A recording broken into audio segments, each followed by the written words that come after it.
BJP BRS ఈరోజు BC జనగణన మీద సన్నాయి నొక్కులు నొక్కుతున్నారు.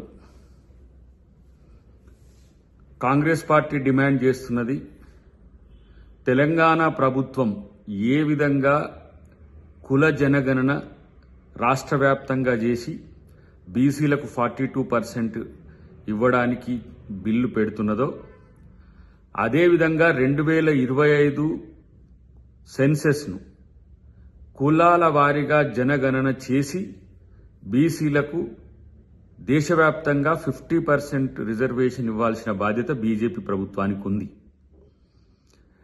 బీఆర్ఎస్ ప్రభుత్వం ఏంటంటే కుల జనగణన చేసింది కానీ ఎవరెంతమంది ఉండ్రో తెలుసుకొని వాళ్లకు వాళ్ళ వృత్తులకు సంబంధించి ఏదో గొర్రెలు లేకపోతే చేపలు లేకపోతే చెప్పులు కుట్టుకోవాలని లేకపోతే గొర్రెలు గాయాలి బర్రెలు గాయాలని చెప్పేసి ఈరోజు నిర్ణయం తీసుకుని ఆ విధంగా రాజకీయాల కోసం ఆ సర్వేను వాడుకుంది. అది పబ్లిక్ డొమైన్లో పెట్టలేదు, దానికి చట్టబద్ధత లేకుండా చేసింది.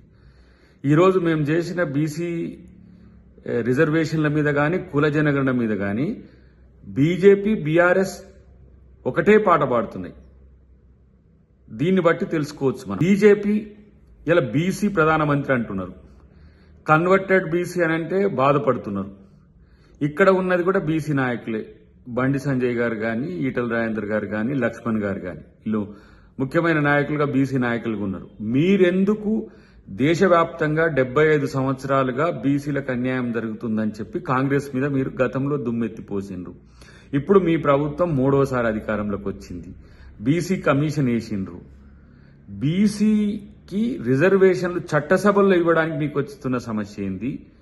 బీసీలకు స్థానికంగా లేదంటే విద్యా ఉద్యోగ ఉపాధి అవకాశాల్లో 50% రిజర్వేషన్లు కల్పించడానికి మీకు ఏం సమస్య వస్తున్నాయి?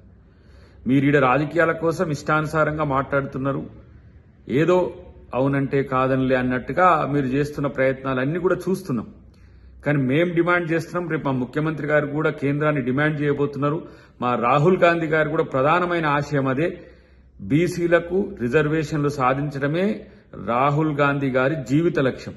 అందుకొరకే కాంగ్రెస్ పాలిత రాష్ట్రాల్లో తెలంగాణలో ఇలా బీసీలకు చట్టసభల్లో రిజర్వేషన్ల కోసం అనేది ఒక ప్రయత్నం చేస్తున్నాం. రేపటి రోజున మీ మీద కూడా పోరాటానికి దేశవ్యాప్తంగా రాహుల్ గాంధీ గారు ముందుకు వస్తున్నారు.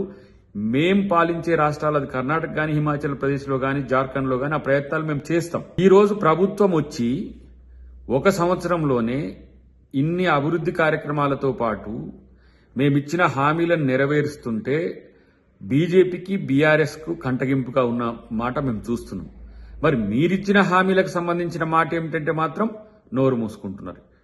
ఇలా పదే బీసీల పట్ల మీకు చిత్తశుద్ధి ఉంటే దేశవ్యాప్తంగా ఎలా మహిళా బిల్లు తెచ్చిండ్రు, మహిళా బిల్లుకు రూపు రేఖలు లేవు.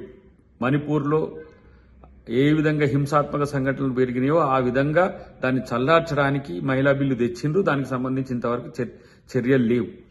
ఇలా బీసీలకు సంబంధించి దేశంలో ఇంత పెద్ద ఎత్తున ఒక విప్లవం వస్తున్న క్రమంలో ఎందుకు బీజేపీ బీసీల కొరకు రిజర్వేషన్ల గురించి ఆలోచించదు? అంటే బీజేపీ బీసీల ద్రోహి పార్టీ అని చెప్పి డిక్లేర్ చేయాల్సిన అవసరం వచ్చింది.